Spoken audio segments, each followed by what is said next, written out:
Rajini sir சுருக்குமாவுடைய கருத்து. இப்போ பேசும்போது செல்வராஜ் சொன்னாரு, இன்னைக்கு அந்த திட்டம் ரத்து பண்ணிட்டாங்க, ஆனா இருந்தாலும் நாளை அடுத்தடுத்து வரக்கூடிய நாட்கள்ல என்ன நடக்கும்ன்றது தெரியல, ஒரு பயத்தோடு தான் இருக்கும் அப்படிங்கிற போதே அவங்க அரசு மீது நம்பிக்கை இல்லை அப்படிங்கிற மாதிரி தான் அது வெளிப்படுத்துது. நிச்சயமா காரணம் என்னன்னா அரசின் மீது அரசின் போது மத்திய அரசு மாநில அரசு சொல்லணும். இல்ல மாநில அரசு எப்படி இதை வந்து மாநில அரசு பல மாதங்கள் அமைதியா இருந்தாங்களே. இல்ல மக்கள் போராட்டம் எதிர்ப்பு பிறகுதான் நடவடிக்கை எடுக்கப்படுது. அடுத்து அப்படி இல்ல நான் திருப்பி அதை முன்னாடியே நான் சொன்னேன். அதாவது மாநில அரசை பொறுத்தளவுக்கு இந்த நடைமுறையே தப்புன்னு சொல்லி அடிப்படையிலே கைய வச்சாங்க. கடிதம் எழுதினதும் எதிர்ப்பு தெரிவித்தது என்பதெல்லாம் வந்து அமைதியா இருந்ததுக்கு அர்த்தம் கிடையாது. இன்னொன்னு நான் என்ன கேட்கிறேன், இப்ப வலதுசாரின்னு ஒருத்தர் வந்து உட்கார்ந்து பேசிட்டு இருக்காரு, பிஜேபி சார்பா பேசிட்டு இருக்காரு.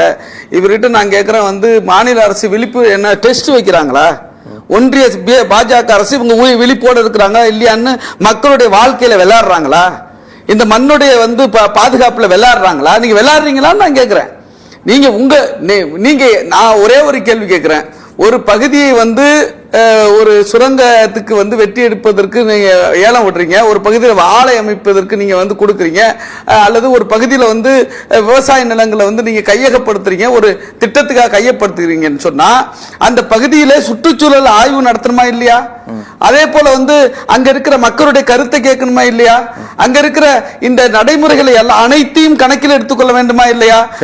காற்று மாசடைகிறதா, நீர் மாசடைகிறதா, விவசாயம் பாதிக்கப்படுகிறதா, மக்களுடைய வந்து குடிநீர் பாதிக்கப்படுகிறதா, மக்கள் வாழ்வாதாரம் பாதிக்கப்படுகிறதா என்பதையெல்லாம் கணக்கில் கொள்ள வேண்டுமா இல்லையா? இது எதுவுமே கணக்கில் கொள்ளாம நீங்க வந்து முதலாளியோட நலன் தான் எங்களுக்கு முக்கியம், பன்னாட்டு கம்பெனியோட நலன் தான் எங்களுக்கு முக்கியம், இந்த நாட்டினுடைய வளத்தை நலத்தை இந்த மண்ணை மலையை காட்டை கனிமத்தை அனைத்தையும் வித்து தொலைவோம். இன்னைக்கு வந்து பொதுத்துறை நிறுவனங்களை வித்தது யாரு? பிஜேபியா இல்லையா?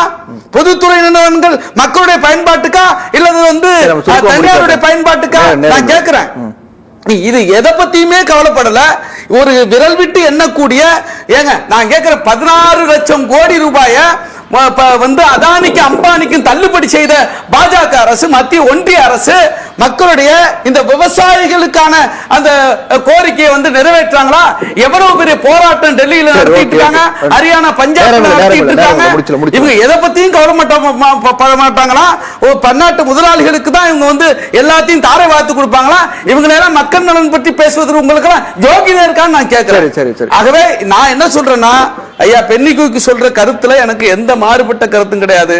அவர் சொன்னாரு எங்க தலைவர் அவருடைய கருத்தை ஏற்பாரு, நாங்க அத்தனை பேரும் அவருடைய கருத்தை ஏற்கிறோம், மாறுபட்ட கருத்து இல்ல.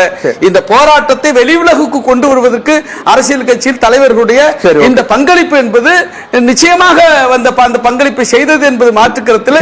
மக்களுக்கான வெற்றி தான், மண்ணுக்கான வெற்றி தான், தமிழகத்துக்கான வெற்றி தான், தமிழ் மக்களுக்கான வெற்றி தான். இந்த வெற்றியை நாம் அனைவரும் சேர்ந்து கொண்டாடுவோம். எதிர்காலத்தில் நம்பிக்கை இல்லை என்பது உண்மை. காரணம், நம்பிக்கைக்குரிய ஆட்சி ஒன்றியத்தில் இல்லை. சரி, ஓகே ஓகே. அவர்கள் ஒரு அரசியலுக்காக 2026 சட்டமன்ற தேர்தலை மையமாக கொண்டு அவர்கள் ஒரு முடிவை எடுத்திருக்கிறார்கள் என்றுதான் நான் பார்க்கிறேன். அது இந்த சட்ட 2026 முடிச்சிட்டேன். 2026 சட்டமன்ற தேர்தலில் பிஜேபிக்கு ஏதாவது வாய்ப்பு கிடைக்குமா, இதையெல்லாம் செஞ்சு பார்க்கலாமான்னு ஒரு தற்காலிக ஒரு நிலையாகத்தான் நான் பார்க்கிறேன். அவர்கள் நிலைப்பாட்டில் நமக்கு நம்பிக்கை இல்லை என்பது உண்மைதான். அவர்கள் கருத்து நானும் உடன்படுகிறேன். நாம் கவனமாக இருக்க வேண்டும், விழிப்பாக இருக்க வேண்டும், மண்ணையும் மக்களையும் காக்க வேண்டும்.